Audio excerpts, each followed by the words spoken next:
بچه‌ها میخوایم صحبت بکنیم در مورد اینکه وقتی وسایل نداریم دوربینمون رو قرار بوده از اول یا عمود به صفحه بذاریم یا اینوری بذاریم، چطوری پس این کارو بکنیم؟ سپایه که داشته باشیم خب خیلی ایدئاله. از این سپایه کوچولوها که برای گوشیه داشته باشیم خیلی خوبه. سپایه های خود حرفه‌ای تر داشته باشیم خیلی خوبه، یعنی ابزار اگر داشته باشیم خیلی خوبه. اما ابزار نداشتن نباید باعث این بشه که ما نتونیم کاری بکنیم. اینجاست که باز هم همون ایده دادنه، حل مسئله، فکر کردن به راه های حل مسئله به کارمون میاد. یادتونه گفتم که وقتی ایده میخوایم بدیم ذهنمون از استاپ موشن بیاریم بیرون، بگیم مثلا برای همه فعالیت هایی که میخوایم انجام بدیم باید سعی بکنیم فکر بکنیم، فکر بکنیم. الان میخوایم چیکار بکنیم؟ الان مسئلهمون اینه که میخوایم دوربین رو فیکس نگه داریم، ثابت نگه داریم و اتفاقی که داره توی این کادر برای ما میفته رو ببینیم. خب ما اینجا امکانات داریم، دوربین از بالا کامل داره میگیره، اما خب من میخوام با گوشی خودم این کار رو انجام بدم. چی کار بکنم؟ ببین دو تا جعبه ساده است. جای این جعبه ها میتونه کتاب باشه، میتونه هر چیز دیگه ای باشه، دو تا سطحی باشه که ارتفاعش اومده بالا.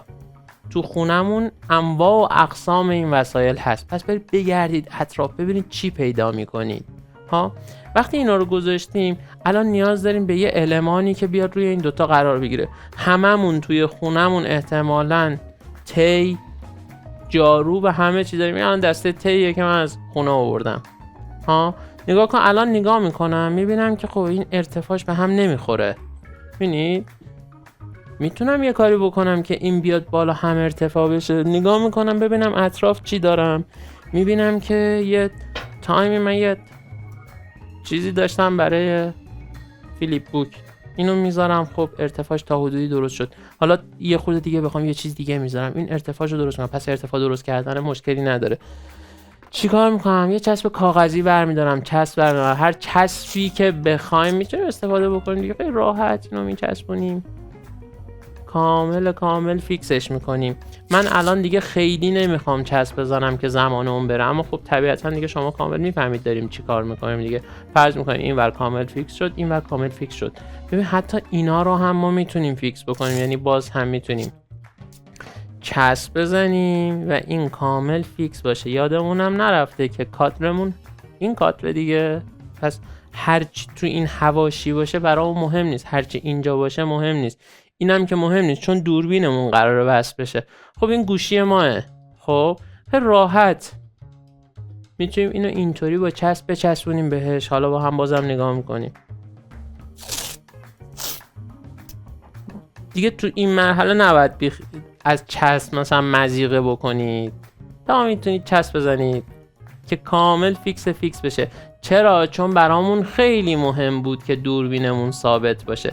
بچه‌ها ببینید من وقتی اومدم اینجا همینجوری داشتم تو خونه میگشتم، یه دونه اینطوری تی پیدا کردم. اگر شما 2 میله داشته باشی 2 میله رو بذاری، هم ایستایی این بیشتره، همین کمتر تکون میخوره. کما این که اگر چسب محکم بزنیم این هم ثابت وای میسه. پس ببین با همین ساختار شما میتونی یه پایه‌ای درست بکنی برای اینکه دوربینت اینجا وایسته، که بعد بتونی دیگه گوشیتو بیاری بالا، ببری روی دوربین، زوم بکنی، بعد میبینی کادرم مثلا بعد بیاد یه خورده به طور مثال این ورتر، میبینم چسبم زیاده. اگر کادرمو بیارم چسبو میگیره، میام با کاتر میبرمش، کادرمو میارم میذارم توی فضا. اتفاقی که میفته الان من راحت دارم میبینم المان‌های موجود توی صحنه، اون کاراکتری که قرار بود حرکت بکنه رو میذارم. دوربینم باید بچه‌ها از ابتدای فرایند پروژه تا انتهای پروژه ثابت روی همین ساختار بمونه. کادرم باید ثابت باشه، بستری که ثابت بود رو بچسبونم به فضام، المان هام رو بذارم و شروع بکنم با همون داستان و ایده‌ای که داشتم حرکت بدم. خب الان من کادرم اینطوریه، یکی میگه آقا من میخوام کادرمو اینطوری بکنم، کاری نداره که، هم اینو میتونم بچرخونم، هم ارتفاعشو میتونم بیارم پایین. حتی میتونم چیکار بکنم؟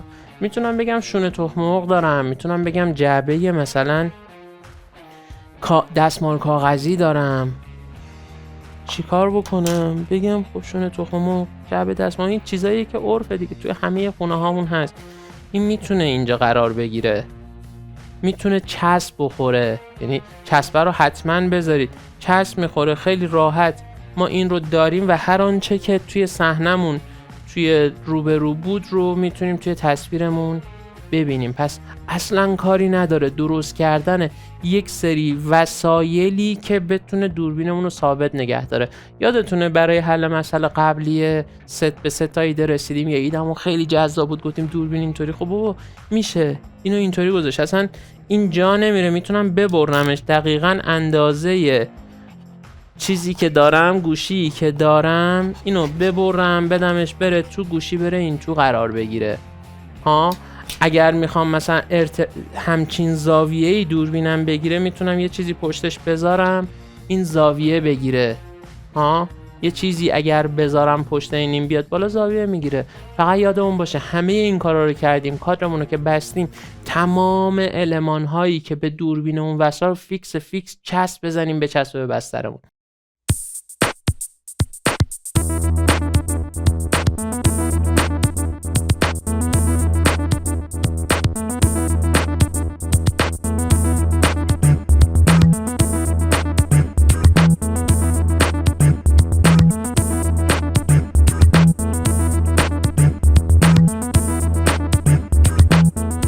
سعی بکنید بعد از اینکه ایده مشخص شد، زاویه دوربینتون مشخص شد، فهمیدید با چه ساختاری میتونید دوربینتون رو فیکس بکنید. من الان باز اینو میذارم اینجا که داشته باشیم.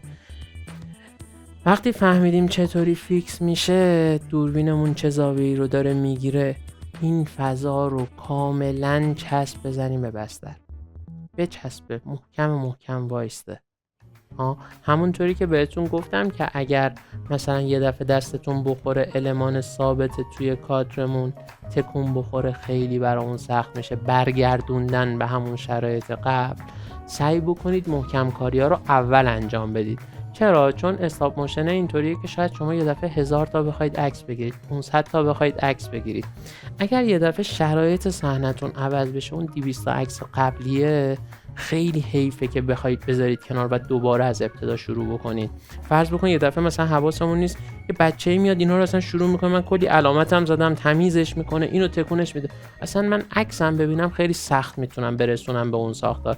پس سعی بکنید فیکس بکنید. الان به یه چیزی میرسیم، بستری که میخوایم فضای عکاسیمون باشه و ساخت انیمیشنمون باشه رو تو خونه بگردیم، ببینیم خلوت ترین جای ممکن، کم رفت آمد ترین جای ممکن کجاست، از اون فضا استفاده بکنیم برای اینکه فضای کار انیمیشنمون رو توش قرار بدیم، دوربینمون مشخص باشه کجاست و المان هامون کجاست. شاید مثلا الان من این کادر فریم مثلا 209 باشه که گرفتم، خب خسته میشم، باید برم بیام یه ساعت بخوابم مثلا و دوباره برگردم. شما هم همینطوری هستید.